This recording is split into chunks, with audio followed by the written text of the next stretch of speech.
Bienvenue sur Africa 24 dans cette nouvelle édition du Non-Stop Info au sommaire de l'actualité. L'accord de paix signé au Soudan du Sud, bientôt intégré dans la constitution du pays.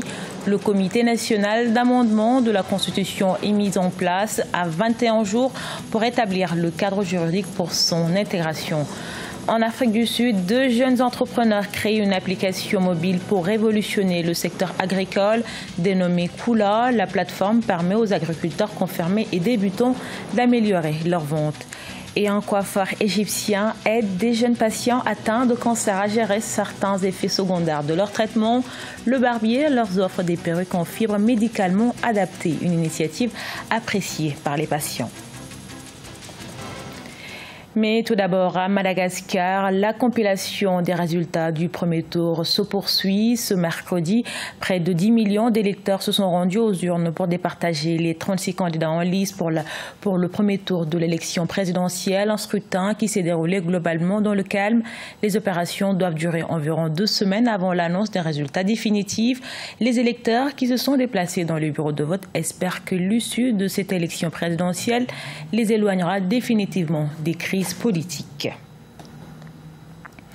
C'est un pas en avant vers la concrétisation de l'accord de paix signé au Soudan du Sud. Le comité national d'amendement de la Constitution dispose de 21 jours pour établir le cadre juridique pour son mise en œuvre et son intégration dans la Constitution, avec comme principal objectif mettre un terme à 5 années de crise. Corinne Kamsofem.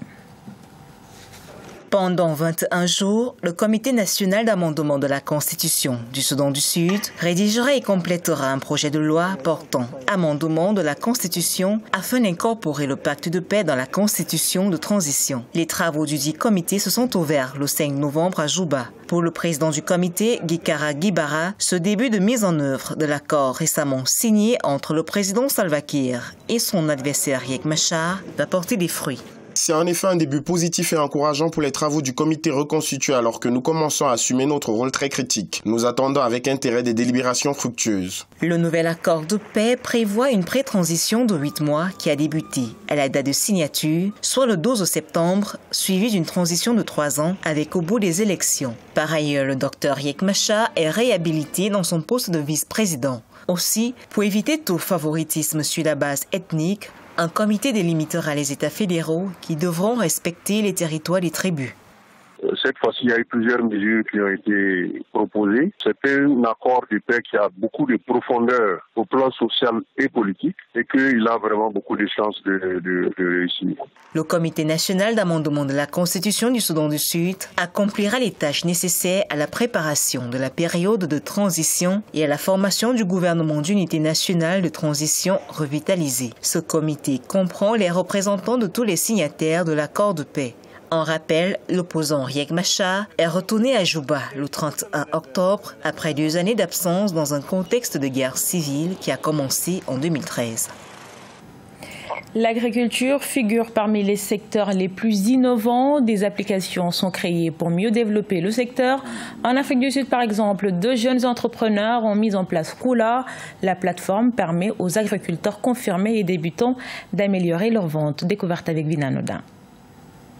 En Afrique du Sud, une application agricole mobile permet aux agriculteurs de booster leur rendement. Kula facilite la commercialisation, la vente et le transport des produits. Une aide incontournable pour les agriculteurs émergents, à l'image de ce jeune de 29 ans. Grâce à l'application Kula, je ne m'inquiète plus pour le transport de mes produits. Je ne m'inquiète pas pour l'accès au marché non plus. Avec l'application Kula, je suis également en mesure de suivre plus fidèlement mes dossiers. L'application a été créée par de jeunes entrepreneurs, Caridas Chincholo et Matthew Piper.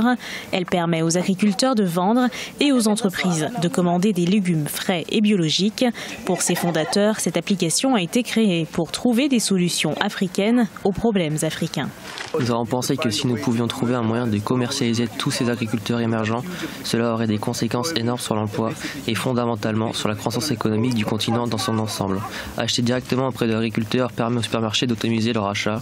Juste en approvisionnant Pick and Pay, nous pouvons permettre à un agriculteur de 2 hectares de progresser sur une superficie de 8 hectares, d'une superficie de 8 hectares sur celle de 16 hectares. En facturant un pourcentage sur chaque transaction ainsi que des frais pour la gestion de la logistique, Kula a généré un demi-million de rands au cours des 3 premiers mois, prouvant ainsi la valeur de l'entreprise. Les cofondateurs prévoient d'étendre leurs activités dans certaines parties du continent et d'introduire l'application sur d'autres marchés émergents tels que le Brésil et l'Inde. Améliorer la productivité agricole et agro-sylvopastorale, tel est l'objectif du plan directeur sur la recherche agricole du Congo, un plan dont la réalisation se heurte à certaines difficultés, notamment chez les particuliers confrontés au manque de formation du personnel dans les fermes, mais aussi à la nécessité d'obtenir des investissements pour accroître leur production alimentaire. À Brazzaville, les précisions de notre correspondant Deva Panzou. Dans le village de Ngania, situé à 397 km au nord de Brazzaville, un particulier a installé un verger, des étangs, un cheptel bovin, une porcherie, une bergerie et même des dindes. Tous ces produits sont destinés à la commercialisation à Oyo, situé tout proche, et à Brazzaville. Nous avons démarré depuis 2013 avec un effectif de 20 reproducteurs. Et en tout et pour tout, nous avons produit au total plus de 1500 dindes. Bon, ces dindes sont beaucoup plus destinées à la consommation. À Brazzaville, nous avons des marchés beaucoup plus ciblés, les restaurants, les hôtels et puis le marché en général.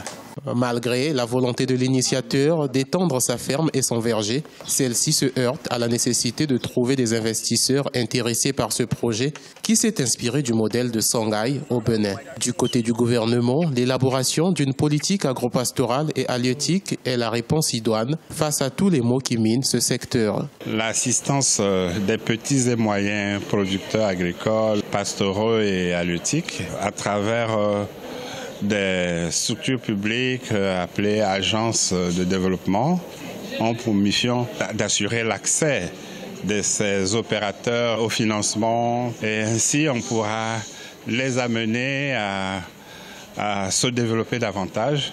À Ngania, comme partout en République du Congo, où des volontés individuelles se sont engagées à développer des activités agropastorales, la formation du personnel dans les fermes agricoles et animales demeure aussi un défi majeur pour l'atteinte des objectifs assignés.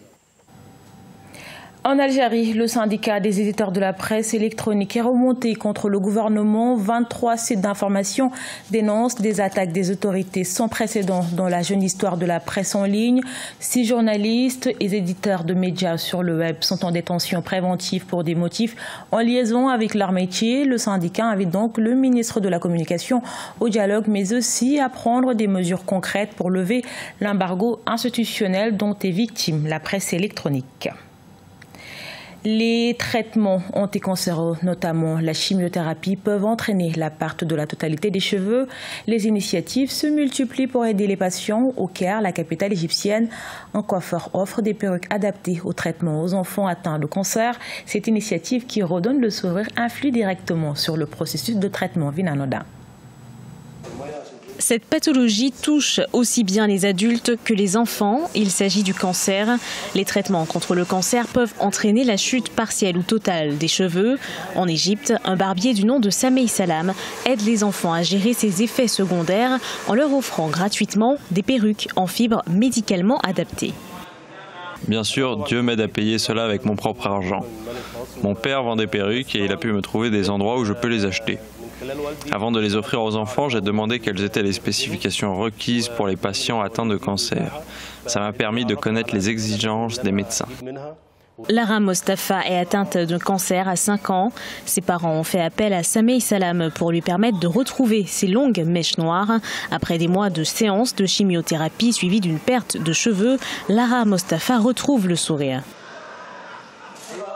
Cette initiative devrait se répandre. Honnêtement, elle est belle et certains parents pensent même que ces choses sont plus importantes que le traitement.